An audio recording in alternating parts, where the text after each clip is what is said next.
हे friends, तो आज हम इस चैप्टर की एक्सरसाइज 4.4 स्टार्ट करने वाले हैं, जो कि इस चैप्टर की सबसे लास्ट एक्सरसाइज है। तो आइए दोस्तों शुरू करते हैं सबसे पहले क्वेश्चन के साथ।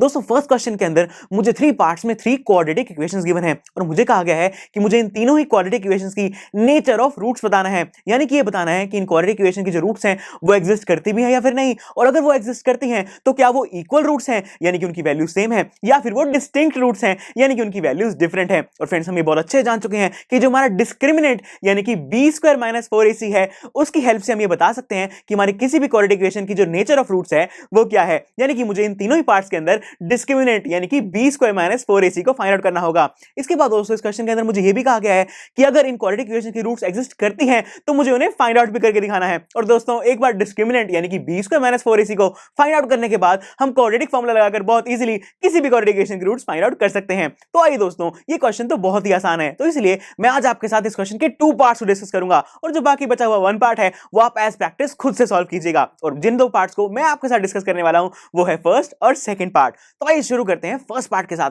फ्रेंड्स फर्स्ट पार्ट के अंदर जो क्वाड्रेटिक इक्वेशन मुझे गिवन है वो है 2x² - 3x + 5 = 0। सो फ्रेंड्स इसके अंदर मुझे मेरा डिस्क्रिमिनेंट यानी कि b² - 4ac फाइंड आउट करना है, लेकिन उसे निकालने के लिए मुझे मेरे a, b और c की वैल्यूज को आइडेंटिफाई करना होगा ना। और दोस्तों ऐसा करने के लिए हम अपनी गिवन क्वाड्रेटिक इक्वेशन को स्टैंडर्ड फॉर्म यानी कि ax² + bx + c = 0 के साथ कंपेयर करते हैं। सो फ्रेंड्स सबसे पहले जब मैंने ax² को 2x² के साथ कंपेयर किया तो मेरे पास मेरे a की वैल्यू आ रही है 2। इसके बाद जब मैंने +bx को -3x के साथ कंपेयर किया तो मेरे पास मेरे b की वैल्यू आ रही है -3। और सबसे लास्ट में +3 को +5 के साथ कंपेयर करने के बाद मेरे पास मेरे c की वैल्यू आ रही है +5। दोस्तों इसी के साथ मेरे पास मेरे a, b और c तीनों की वैल्यूज आ चुकी है, यानी कि अब मैं बहुत इजीली मेरा b² - 4ac यानी कि डिस्क्रिमिनेंट फाइंड आउट करके ये चेक कर सकता हूं कि जो मेरी क्वाड्रेटिक इक्वेशन है उसके सॉल्यूशन एग्जिस्ट करते भी हैं या फिर नहीं। सो फ्रेंड्स b² - 4ac के अंदर सबसे पहले मेरे पास है b² यानी कि -3 का स्क्वायर, उसके बाद है -4 मल्टीप्लाइड बाय a यानी कि 2 मल्टीप्लाइड बाय c यानी कि 5। सो फ्रेंड्स जब मैंने -3 का स्क्वायर किया तो मेरे पास आया 9, और जब मैंने बाकी बची हुई टर्म्स को सॉल्व किया तो मेरे पास आ रहा है -40। और फ्रेंड्स 9 - 40 विल गिव मी -31, यानी कि मैं कह सकता हूं कि जो मेरा b² - 4ac है उसकी वैल्यू आ रही है मेरे पास -31 व्हिच इज लेस देन 0।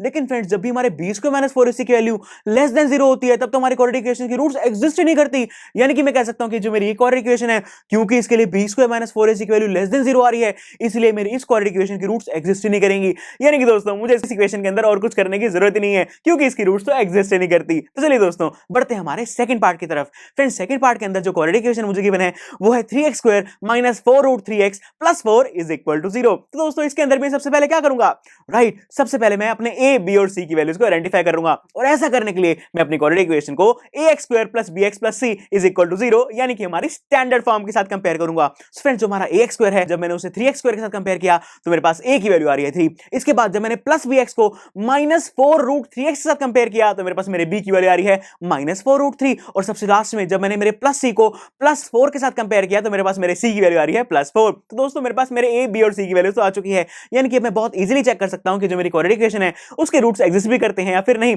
और ऐसा करने के लिए हम अपना डिस्क्रिमिनेंट यानी कि b² - 4ac की वैल्यू को फाइंड आउट करेंगे। सो फ्रेंड्स b² - 4ac के अंदर सबसे पहले मेरे पास b² यानी कि -4√3 का होल स्क्वायर, उसके बाद है -4 मल्टीप्लाइड बाय a यानी कि 3 मल्टीप्लाइड बाय c यानी कि 4। सो फ्रेंड्स जब मैंने -4√3 का होल स्क्वायर किया तो मेरे पास आ रहा है 48, और जब मैंने बाकी बची हुई टर्म्स को सॉल्व किया तो भी मेरे पास आ रहा है 48। और फ्रेंड्स 48 - 48 विल गिव मी 0, यानी कि मैं कह सकता हूं कि जो मेरा b² - 4ac है उसकी वैल्यू मेरे पास यहां पर 0 आ रही है। और फ्रेंड्स इसका मतलब मैं ये कह सकता हूं कि जो मेरी क्वाड्रेटिक इक्वेशन है उसकी रूट्स एग्जिस्ट करती हैं। और इतना ही नहीं, अब तो मैं ये भी जान चुका हूं कि जब मेरे b² - 4ac यानी कि डिस्क्रिमिनेंट की वैल्यू 0 के इक्वल होती है तो मेरे पास 2 इक्वल रूट्स आती हैं, यानी कि यहां पर जो मेरी x की 2 वैल्यूज आएंगी वो सेम आएंगी। तो चलिए दोस्तों अब हम इसके अंदर क्वाड्रेटिक फार्मूला को अप्लाई करके उन x की 2 वैल्यूज को फाइंड आउट करके देखते हैं। सो फ्रेंड्स जो मेरा क्वाड्रेटिक फार्मूला है वो मुझे बताता है that x = -b ± √b² - 4ac / 2a। So friends इस फार्मूला के अंदर सबसे पहले मेरे पास -b यानी कि -4√3, उसके बाद है प्लस माइनस का साइन,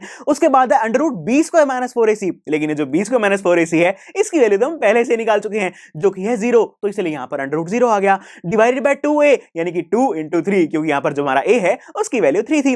फ्रेंड्स मैं इस फार्मूला के अंदर देख पा रहा हूं कि सबसे पहले मेरे पास आ रहा है -4√3 एंड माइनस एक दूसरे के साथ कैंसिल होके मुझे +4√3 दे देंगे। उसके बाद आ रहा है √0, लेकिन फ्रेंड्स √0 क्या होता है, राइट, √0 तो 0 ही होता है, तो इसलिए यहां पर 0 आ गया। उसके बाद डिवाइड में 2 × 3 एंड 2 × 3 मुझे क्या देगा, right, 2 into 3 will give me 6। यानी कि मैं यहाँ देख पा रहा हूँ कि मेरे पास जो x के लिए इक्वेशन बन रही है वो है x is equal to 4√3 plus minus 0 divided by 6। यानी कि दोस्तों एक बार मैं यहाँ पर प्लस साइन को और एक बार माइनस साइन को कंसीडर करूंगा तो मेरे पास मेरे x की 2 वैल्यूज आ जाएंगी। तो फ्रेंड्स जब मैंने यहाँ पर प्लस साइन को कंसीडर किया तो मेरे पास मेरी x की वैल्यू आ रही है that x is equal to 4√3 plus 0 by 6। और जब मैंने माइनस साइन को कंसीडर किया तो मेरे पास मेरे x की वैल्यू आ रही है that x is equal to 4√3 minus 0 divided by 6। So friends इन दोनों ही वैल्यूज में एक बार तो प्लस हो रहा है 0 और एक बार 0 माइनस हो रहा है। लेकिन फ्रेंड्स अगर मैं किसी भी नंबर में 0 ऐड करूं या फिर सब्ट्रैक्ट करूं तो क्या उस नंबर पे कोई इफेक्ट पड़ता है? नहीं, बिल्कुल भी नहीं। तो इसलिए मैं इन जीरोस को यहां पे हटा देता हूं और अब मैं देख पा रहा हूं कि जो मेरे x की दोनों ही वैल्यूज आ रही हैं वो आ रही है 4√3/6। और इन दोनों ही वैल्यूज में जब मैंने 4 और 6 को आपस में कैंसिल किया तो मेरे पास मेरे x की दोनों ही वैल्यूज आ रही हैं that x is equal to 2√3/3।